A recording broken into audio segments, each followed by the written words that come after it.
Vous êtes sur Géopolitique Profonde le jour d'après. Le jour d'après l'énorme émission d'hier soir que je pense personne n'a pu louper. Évidemment, c'était du grand Mike et puis surtout du grand Xavier Poussard qui nous a fait un résumé de son livre, de l'ensemble des épisodes aussi de Candace. C'était absolument magnifique. Vous avez été, je pense, extrêmement nombreux et j'espère que vous continuez d'ailleurs à partager cette émission comme vous allez partager celle de ce soir. Et des pouces, bien évidemment. On débute avec la revue Géopolitique Profonde. Une semaine de gratuité, que ce soit dans sa version papier ou numérique, vous accédez ainsi à des formations sur la décentralisation financière. Je pense que c'est d'actualité. Quand on entend qu'Emmanuel Macron s'intéresse, ne s'est jamais autant intéressé à l'épargne des Français, à l'épargne européenne et à l'épargne française, parce que non seulement il faut lutter contre le réchauffement climatique, vous le savez, mais aussi, aujourd'hui, il faut réarmer contre la menace fantôme, le terrible mangeur d'enfants dès le matin, Vladimir Poutine. Donc la décentralisation y penser, la boutique de Géopolitique Profonde, faites-vous plaisir les produits dérivés, dont le fameux, puisqu'il est là à chaque fois, je lui demande de nous faire son cri de guerre, c'est Mike. Mike, ton mug, toi tu as un mug, c'est pas le même. Bah, toi tu es le seul à avoir le droit à avoir ce mug là. Oui, le mien. Il ne faut pas avoir peur, c'est mon mug, voilà. D'ailleurs, il y a interdiction quand on rentre dans le studio d'y toucher. Tout le monde le sait. On est en forme et on le sera on va l'être jusqu'à la semaine prochaine au moins, puisque samedi prochain, 1er mars, dans le 9e arrondissement, en plein cœur de Paris, le soir, avec tous les médias associés à Géopolitique Profonde pour faire la fête, une sacrée soirée où se réuniront à la fois les meilleurs patrons de ces médias, que ce soit Géopolitique Profonde, que ce soit Radio Courtoisie. Alors vous avez Putsch, vous avez Fait et Documents, bien sûr, vous avez Nexus, le dialogue franco-russe, Campagnol, on va y revenir justement à Campagnol. Donc beaucoup de médias associés pour faire la fête. Champagne, planche apéritive, évidemment, tout ça, c'est avec l'inscription. Vous devez donc vous inscrire sur le site de Géopolitique Profonde. Vous avez tous les liens en description sous la vidéo. Et dépêchez-vous, parce qu'il y a très peu de place. Je vous dis ça comme ça. Et si vous pensez, là, les uns les autres, que je suis trop long, dites-vous qu'il doit y avoir une raison technique à ça. Parce que après, on va me le reprocher. On me le reproche à chaque fois. Stocker ne fait que des discours dignes de Fidel Castro. Mais si je suis pas aidé, faut pas s'en étonner non plus. Bon, ça y est, là je pique mon premier coup de colère. Mike Borowski, alors je pense que tu es toujours pas redescendu de l'émission d'hier. Ça a été, il y avait de la tension quand même, il fallait pas le louper. Depuis le début, tu suis cette affaire. Hier, 37 000 personnes en direct. Je sais pas si tu te rends compte. On n'a jamais fait ça. C'est une émission de télé en fait. On a fait une émission de télé. Tiens, je salue Combaz et la Coccinelle. Voilà. Alors pourquoi la Coccinelle ? Notre Campagnol, on le salue. Campagnol. On lui fait un petit coucou. Mais écoute, il faut savoir que, déjà, on traite d'une affaire qui est une affaire d'État. Faut dire les choses. Qu'aucun média français, en tout cas subventionné, ne traite. C'est fou, hein. C'est-à-dire que l'affaire est mondiale, mais il n'y a rien dans les grands journaux, les grands magazines. Il y a GP en France. Il y a GP TV. Point. Et je ne veux pas attaquer nos confrères, mais il y a pas non plus chez les autres internet. Bon, ils s'associent à nous, ils s'associent beaucoup. Voilà, ceux qui s'associent à nous, quelque part, s'associent aussi à ça. Oui, voilà. Mais non, mais c'est pas une façon de taper. C'est-à-dire que peut-être qu'ils veulent pas en parler, mais moi je pense qu'il faut en parler. Il faut rendre cette affaire tellement puissante dans ce pays. Moi je vous dis autre chose. C'est cette affaire Brigitte, Jean-Michel, etc. C'est ce qui peut faire tomber le pouvoir. Voilà, il n'y a pas autre chose. Il n'y a pas l'opposition, il n'y a pas le RN, il n'y a pas LFI, je sais pas quoi. Il y a Brigitte. Point, barre. Voilà, c'est pas autre chose. Donc il faut la faire connaître au maximum. Ensuite, avec Xavier, ça a été très compliqué pas pour le faire venir, mais parce que, en fait, il avait une exclusivité, donc du coup, avec Candace Owens, parce que c'est elle qui l'édite en Amérique, et donc elle doit passer d'abord avant, et avant lui, avant nous, quoi. En France, elle doit passer d'abord chez lui. Bien sûr, il y a une exclue. Et après, c'est chez nous. Bon, mais tout le monde exclu. Voilà. Nous, on a l'exclu pour la France, mais on n'a pas l'exclu pour le reste du monde. Et c'est totalement normal d'ailleurs, parce que c'est elle qui fait les vues. Elle a 4 ou 5 millions d'abonnés, c'est elle qui fait l'audience, c'est celle qui l'édite.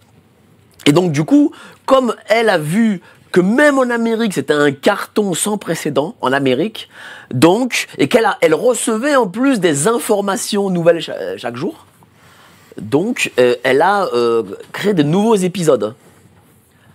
Et lui n'en était pas informé. Elle a feuilletonné, oui. Voilà, elle n'en était pas informée, donc du coup, on calait des dates, et en fin de compte, c'était pas bon, et donc, même jusqu'à jeudi, jusqu'à la dernière minute, j'avais peur que ce soit pas bon. Voilà, je dis très sincèrement. Donc là, c'est beaucoup de tension, nervosité, de tension, parce qu'on fait travailler une équipe qui crée des images, qui écrit des textes. Voilà, bon, on fait travailler en tout une quinzaine de personnes, quoi. C'est quand même pas rien. Donc après, il faut se retourner, avoir un autre invité, tout ça. Bon, voilà, c'est psychologiquement très compliqué. Et puis. Faut se le dire, l'interview n'est pas simple parce que les gens, c'est vrai que les gens vous disent ah mais on n'apprend rien, je connais tout. Non, déjà vous connaissez pas tout, et puis deuxième chose, on fait venir aussi des gens qui découvrent l'affaire. Tu vois, donc il y a des gens ah ouais connard, pourquoi tu me dis on n'apprend pas. Si déjà on a appris des choses, ne serait-ce que il n'a jamais dit que Brigitte Macron a remplacé Brigitte Trogneux dans les années 80. Donc c'est quand même pas rien parce que Brigitte Trogneux existe et Brigitte Macron c'est quelqu'un d'autre. Ça va être le deuxième livre, ça va être le nouveau feuilleton retrouver, rechercher. Je sais pas, j'ai pas lu le livre. Brigitte désespérément. Peut-être que c'est dans le livre, je sais pas, peut-être. Il y a le fait qu'il expliquait que elle avait pas de diplôme, que tiens il a montré à un moment donné les images un peu truquées au niveau des dents, des choses comme ça. Ça c'est énorme, ça c'est un aveu mais flagrant. Et oui. Ça Simon, il fait une preuve, c'est celle-là. Et puis à un moment donné, il faut se dire les choses. On prend des risques à le faire. Lui-même l'a dit, il prend des risques. Il prend pas des risques physiques, il sera pas tué, c'est pas l'époque Mitterrand, Chirac, c'est pas Robert Boulin, tout ça. Mais il est quand même, il vit aujourd'hui en Italie, quoi. Voilà, donc ça veut dire qu'il y a quand même des contre-coups. Et on doit faire attention pour qu'il n'y ait pas. Il doit être quand même un peu plus soulagé aujourd'hui que le livre est paru, en tout cas à l'étranger, qu'il y ait des puissants soutiens aux États-Unis. Je pense que la pression pour lui devrait quand même s'atténuer maintenant. Oui, mais on est souvent en danger avant d'avoir divulgué une information, une fois qu'elle est passée. C'est pas faux. Après, il peut toujours pas revenir en France. Il est encore en exil. Parce qu'il risquerait tout de suite une garde à vue, voire une incarcération. Oui, tout de suite. Pour un fait de presse, c'est énorme. Mais oui. Ouais. Mais attends, on voit ce qui s'est passé avec Natacha Ray et Amandine Roy. On les a pas mis en prison quand même. Non, mais on les a condamnés. Ah oui, des amendes. Oui. C'est le procès Bayon, c'est classique. Ils demandent des centaines de milliers d'euros. Et c'est comme ça qu'ils font taire les gens, évidemment. Mais on se tait pas. Mais ni Xavier, ni Natacha, ni Amandine, ni Candace Owen, ni tout le monde, ni Lionel, ne se taisent. C'est très bien que merci Mike, que tu aies annoncé donc Lionel Labosse, qui va être d'ailleurs notre invité principal ce soir. Déjà, bonsoir Lionel, bienvenue dans ce... Bonsoir Nicolas, bonsoir Lara, bonsoir Mike, enfin on est habitué. Voilà, c'est ça, j'allais le dire, il est habitué. Bon là vous êtes sur une position un peu différente autour de la table, mais... Le reste ne changera pas beaucoup, ne changera guère. Lionel, vous avez été le premier sur votre site, je crois, Alter Sexualité, à faire dès le début, dès 2021, vous avez fait un premier résumé, une première synthèse de l'enquête. Lorsque l'affaire est sortie, vous avez tout de suite suivi le dossier. On pourrait peut-être nous dire d'ailleurs pourquoi vous êtes tant passionné sur ce sujet. Peut-être que ça fait écho.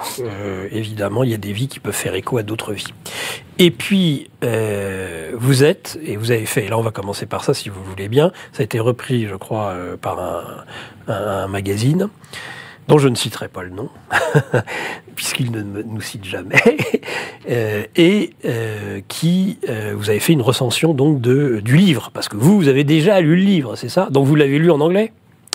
Alors, oui, je l'ai lu. Déjà, je voulais juste dire quelque chose. Je suis très heureux pour ma 6e, je crois, émission sur GPTV d'avoir enfin ma petite vignette avec ma tronche sur la vignette. Bah non, ça a déjà été fait. Non, j'avais pas la tronche sur la vignette. T'es sûr? Alors, j'ai prononcé une demi-phrase et Mike m'a déjà blaisimardé. Alors que je l'ai écouté religieusement. Alors, blaisimardé, appris sur Radio Courtoisie, un de nos principaux partenaires, qui veut dire... lundi dernier sur Radio Courtoisie, blaisimardé, c'est un mot c'est un terme technique du langage des théâtreux, et ça veut dire couper la parole, couper les répliques, interrompre les répliques sans cesse. C'est une spécialité de GPTV, de Mike Borowski. Voilà.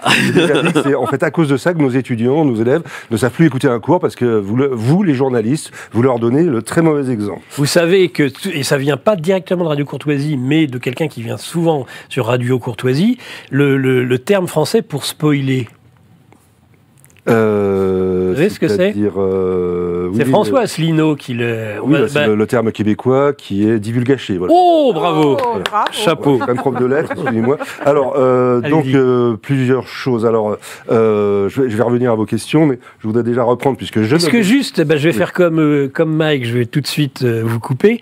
Donc, cette petite coccinelle, pourquoi l'avoir sur la cravate? Qu'est-ce qu'elle représente? Vous nous en avez fait mettre à tous. Oui, alors, expliquez-nous. Parce que c'est Monsieur Combas, je crois, qui a annoncé ça un peu en connexion Campagnol avec TV, Zoé Sagan. Partenaire. C'était à cause justement de la censure qu'il a sur le sujet, proposer un signe qui est vraiment anodin.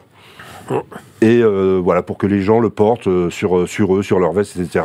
Super. Pour dire qu'ils sont au courant, pour pouvoir engager la conversation sur le marché de Brive-la-Gaillarde ou à l'école de la Providence ou je ne sais où, sur le sujet. Parce que, ils font mettre à l'amende les gens qui portent un bonnet jaune, donc ils pourraient mettre à l'amende 135 € pour quelqu'un qui porte une coccinelle. Ben oui, un 14 juillet ou un 11 novembre, lorsque même un bonnet jaune, gilet jaune, ou même drapeau national parfois. Ça suffit à vous faire embarquer. Ils n'ont pas de limite. Alors, je voulais revenir quand même sur votre expression. Vous avez dit que Choupinet, le détourné, je l'appelle le détourné, voulait réarmer la France pour l'Ukraine, mais il voulait aussi réarmer la France en bébé, ne l'oublions pas. Sans doute en montrant l'exemple avec son détourneur. Alors je reprends aussi, puisque pour revenir à ce que vous avez dit, c'est-à-dire que j'étais l'un des seuls à avoir lu la version française du livre, qui s'appelle « Devenir Brigitte » en français dans le texte.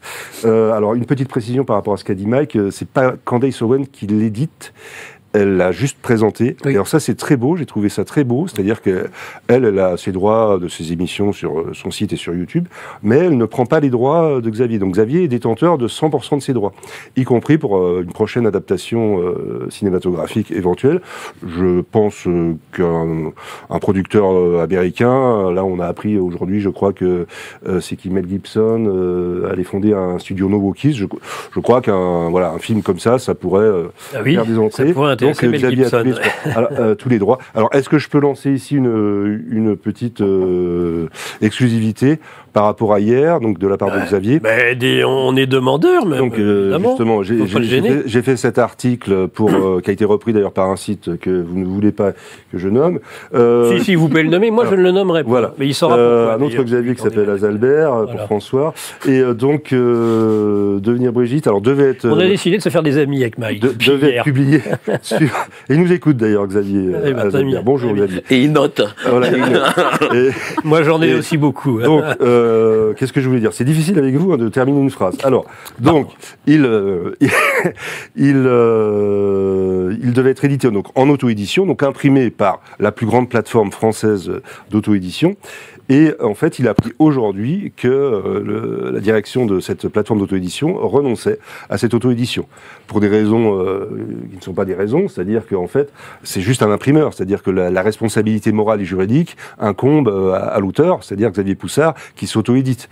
Hein. Donc, on imagine que ça ne puisse faire que par une raison, c'est-à-dire un coup de téléphone. Vous savez que vous avez ça souvent avec les diffuseurs, c'est-à-dire que des maisons d'édition n'osent pas éditer tel ou tel, parce que le diffuseur va lui dire non, ou va leur dire, là c'est une fois, ça ne sera pas deux. Voilà. Et donc en fait, c'est quand même une indication, et pour moi c'est une preuve indirecte, c'est-à-dire que le livre est sorti en langue anglaise et diffusé en France, et de nombreux Français l'ont lu en langue anglaise depuis 15 jours, 3 semaines, et le couple du détourneur et du détourné, au lieu avec leur fille, qui doit connaître un peu le métier d'avocat, de porter plainte devant la 17e chambre en référé, comme ça se fait. Je me souviens d'ailleurs que Madame Borne, une des précédentes nombreuses ministres, avait fait la même chose pour un livre qui divulguait une information sur sa vie privée.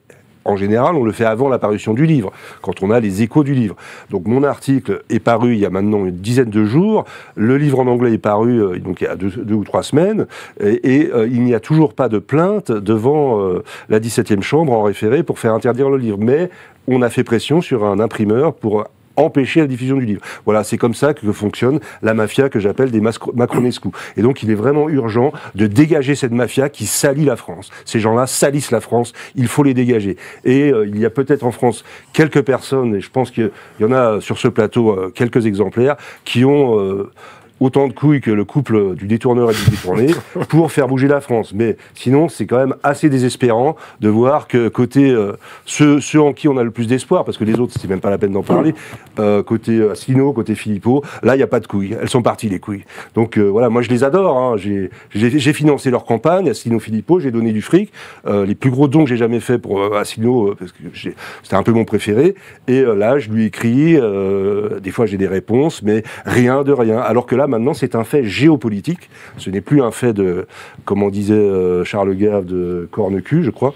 C'est un fait géopolitique majeur. On en a des traces. Expression chiracienne. Avec les réactions partout, en France, en Russie, etc.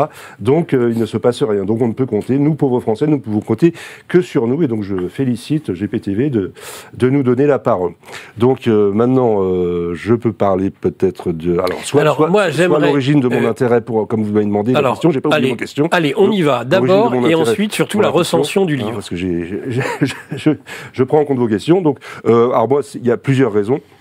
D'une part, fait et document. Donc, mon papa était abonné dès le numéro 1 à fait et document à l'époque de Emmanuel Ratier. Il m'en parlait. Alors moi, comme je l'ai dit dans la dernière émission, j'étais un crétin de gauche. Je voulais pas entendre parler de fait et document. C'était d'extrême droite. Bon, ce qui m'empêchait pas d'avoir d'amour pour mon papa, évidemment. Oui, parce que c'était Ratier d'abord, donc Radio Courtoisie, évidemment. Hein. Il y a quelques années, donc j'ai fini par me réconcilier un peu au hasard du Covidisme, parce que du coup, j'ai ouvert les yeux. Enfin, j'avais commencé à ouvrir les yeux depuis longtemps, mais je crois que ça a ouvert les yeux. J'ai terminé d'ouvrir les yeux, et du coup, j'ai accepté de regarder Faits et Documents, les numéros sur le professeur Raoult, par exemple, sur Notre-Dame, etc. Enfin, des choses très importantes. Et puis, d'ailleurs, à Notre-Dame, on constate que la maison des parents de Xavier Poussard, qui est une maison, il a dit, la maison la plus humide du monde en Normandie, avait été incendiée là où il y avait ses archives, la maison de ses parents. Et donc, c'était peut-être l'essai technique pour Notre-Dame. Oui, c'est ça, un mégot. Donc voilà, ça c'était une raison. J'étais abonné à Faits et Documents que je dévorais dès qu'il arrivait dans ma boîte à lettres. Et quand j'ai découvert la série de Brigitte, et on se demandait un peu où il voulait en venir au début. Et ce n'est que dans le numéro 501, qui était le 6e numéro de la première série, que est apparue la question du changement de sexe, enfin clairement exprimé, de Brigitte. Et là, ça a touché une deuxième fibre chez moi, c'est le côté enseignant. Et depuis l'affaire et jusqu'aux dernières révélations, en fait, moi je suis enseignant de lettres, peut-être un peu plus diplômé que la personne en question, et il y a des interférences avec mon parcours qui sont incroyables. Enfin, j'ai animé un atelier de théâtre quand j'étais jeune prof dans un collège. J'enseigne actuellement en BTS, donc après le bac, dans un lycée qui figure dans le bassin de recrutement de l'ESTP, de la fameuse École spéciale des travaux publics, où Jean-Michel aurait fait une prépa, c'est ça ? Il y a suffisamment de preuves dans le livre. Alors, c'est pas vraiment une prépa, c'était un niveau inférieur, parce qu'il n'avait ni son BEPC ni son bac, mais c'était une école pour accéder à cette école spéciale qui a changé de nom maintenant. Elle a gardé intégrée, elle a changé de nom. C'est l'école d'ingénieur des travaux publics, oui. Oui. Le concours peut-être même de la mairie de Paris. Et il y a le bâtiment aussi dedans, je crois. Mais voilà. Mais à l'époque, il avait fait une préparation. Mais en fait, Xavier explique dans son livre que c'était un très mauvais étudiant. Et c'est exactement le profil de certains de mes étudiants que j'ai actuellement en BTS première année, même parfois deuxième année, puisqu'il y en a qui arrivent quand même à passer en deuxième année, mais qui abandonnent en deuxième année. Donc vraiment, plus le fait que j'ai consacré une certaine partie de ma carrière à la lutte contre l'homophobie, à une éducation à la sexualité, mais une éducation à la sexualité en responsabilité, pourrais-je dire, qui ne soit pas pas, nous prépare en septembre. Qui soit pas la perversité, qui soit pas les évars de faire. Enfin, donc voilà, sur beaucoup de points, je me sentais concerné par cette affaire. Voilà, et pour tout vous dire, au début, moi j'étais quelqu'un qui ne m'intéresse, donc j'ai pas la télé depuis l'âge de 18 ans, je m'intéressais pas du tout à la politique, et puis là j'ai constaté que l'adage « si tu ne t'intéresses pas à la politique, elle va s'intéresser à toi » était vrai, et donc je savais même pas quelle était la tête des politiciens, mais la seule chose que j'avais entendue sur Brigitte, j'avais pas voté pour Macron au niveau premier, au deuxième tour en 2017, eh bien, c'était qu'il y avait cette histoire d'amour avec un élève, donc on savait pas trop l'âge et tout. Et la plaisanterie que je faisais en salle des profs à l'époque, je disais « Oh, bah alors le ministre va nous faire un nouveau décret, c'est-à-dire chaque enseignant aura le droit de détourner un mineur dans sa carrière. » Voilà la plaisanterie que je faisais, c'était un peu bête, mais j'avais quand même pris conscience qu'il y avait un léger problème. Voilà, j'étais loin d'avoir vu les choses. Comme je regardais pas la télé, je ne savais pas la tête qu'avait cette personne. Donc voilà, j'ai pris conscience de ça. Et alors, donc pour revenir à votre question, donc le livre Devenir Brigitte, troisième volet de la question. La troisième volet de la question. Donc je l'ai lu, j'en ai fait un compte rendu à ma façon. C'est aussi une prise de position puisque justement ça répondait à mon premier article sur l'affaire. J'avais en fait déjà parlé d'une façon détournée de l'affaire puisque j'avais fait des interventions, enfin des articles pour François, donc le journal en question, en 2020. Pas mal d'articles, en commençant par un énorme article, une étude clinique de la censure sur Wikipédia, puisque j'ai été pendant longtemps contributeur de confiance de Wikipédia et de Wiktionnaire. Et donc, ça ne doit plus être le cas, à mon avis. Et donc, vu ce que l'on dit des contributeurs de Wikipédia. Oui, alors j'ai perdu ce statut en 24 heures, le 11 novembre 2020, c'est-à-dire le jour de la sortie de Hold Up de Pierre Barnérias. Là, j'ai tout de suite vu, puisque j'étais contributeur de confiance, qu'il se passait quelque chose, c'est-à-dire que l'article sur le film était une descente en flèche du film, alors qu'il n'était pas encore sorti. Parlez-nous de Pierre Barnérias. Et donc j'ai fait un ami. J'ai fait une guerre. Citizen Light fait partie d'ailleurs. Hein, et j'ai fait une guerre éditoriale, sur Wiktionnaire, et j'ai suicidé ma contribution puisque j'ai été exclu donc en moins de 24 heures. Et donc j'ai relaté tout ça sur un très long article qui s'appelle Coxix-Grue contre les bignoles de l'info, quelque chose comme ça, qui a été pris par François. Et donc après j'ai voulu faire un article sur l'affaire du Hamel, en me faisant un peu, c'est ma spécialité, l'avocat du Schwab, comme j'ai l'habitude de dire, pour ne pas citer un mot qui ne doit pas se citer sur les plateaux. Et là, ça a été refusé, parce que je faisais en fait un parallèle entre l'affaire du Hamel et l'affaire Brigitte, en disant... C'est la même chose, c'est-à-dire que dans cette affaire, je ne sais plus si c'est le procureur ou le juge, avait dit on va faire une recherche d'autres victimes potentielles. Ce qui est la règle. Ça, on va y revenir. On y reviendra. Bon, et donc du coup, j'avais fait le parallèle. Et là, du coup, François, enfin Xavier, a pris peur et donc ils ont refusé. Et ça a été la fin provisoire de ma collaboration. Enfin, j'ai fait un petit article après, mais voilà. Et donc là, j'étais heureux de revenir. Quand j'ai envoyé mon article sur ma recension du livre à Zalbert, je lui ai envoyé comme ça amicalement parce que j'ai continué à avoir des liens amicaux avec lui, bien sûr. Et là, je me suis dit, mais il n'a jamais publié ça. Et il m'a dit, ça m'intéresse, j'ai envie de le publier. Et donc il l'a publié. Lionel, est-ce qu'on peut faire la recension du livre? Parce qu'en plus, on fait preuve depuis tout à l'heure d'un manque de courtoisie absolue, abyssal, qu'on va me reprocher. C'est-à-dire que Lara, ça fait 25 minutes et elle n'a toujours pas pu s'exprimer. Et après, on va me dire, de toute façon, je coupe la parole à Lara. Bon. Est-ce que vous pouvez juste terminer sur le résumé, nous faire juste une synthèse très courte du livre? C'est ça la question. Oui, bon, alors le livre, il reprend en gros l'enquête pour faits et documents, mais avec une autre approche, puis d'une façon conclusive. Comme Xavier l'a dit hier, il s'adresse à une jeune femme de la communauté noire américaine pour lui expliquer simplement l'affaire, donc sans ôter les complications, mais qui sont rejetées en fin de chapitre pour ceux qui veulent approfondir. Et puis, il apporte des nouveautés, notamment le reste de son enquête. Alors, qui peut être décevant pour les gens qui s'attendent à ce qu'on leur montre les preuves tangentes, comme façon Papesse Jeanne avec Duro Sabet et Bene Pendentes. Donc il y a des gens qui ils sont au spectacle, s'attendent à ça. Mais donc il montre ce qu'il a pu obtenir avec 4 procès devant la CADA, la Commission d'accès aux documents administratifs, pour obtenir des photos de classe et jusqu'à l'âge de 18 ans où il a la fameuse photo de Jean-Michel Trogneux à l'ESTP, ce qui était une véritable révélation. d'information. Et il a aussi toutes les preuves, c'est-à-dire tous les bulletins scolaires, plein d'écritures scolaires des années 60, évidemment en écriture plume sergent-major, et il publie ça dans le livre. Donc voilà, ce sont des preuves, c'est vraiment de l'investigation comme il ne s'en fait plus en France. Et voilà, pour moi, ce livre mérite le prix Pulitzer. Et quand il aura le prix Pulitzer, je pense que là, voilà, l'agence France Presse fermera sa grande bouche. Je pense qu'il n'y aura plus d'agence France Presse. Voilà.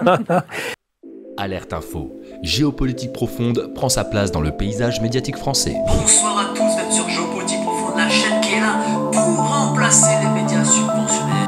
On investit maintenant la rue. Et on veut vous entendre. Le gouvernement de M. Macron nous a obligés et nous a enfermés chez nous. Mais on a besoin de votre soutien. Alors cliquez sur le bouton j'aime pour nous soutenir.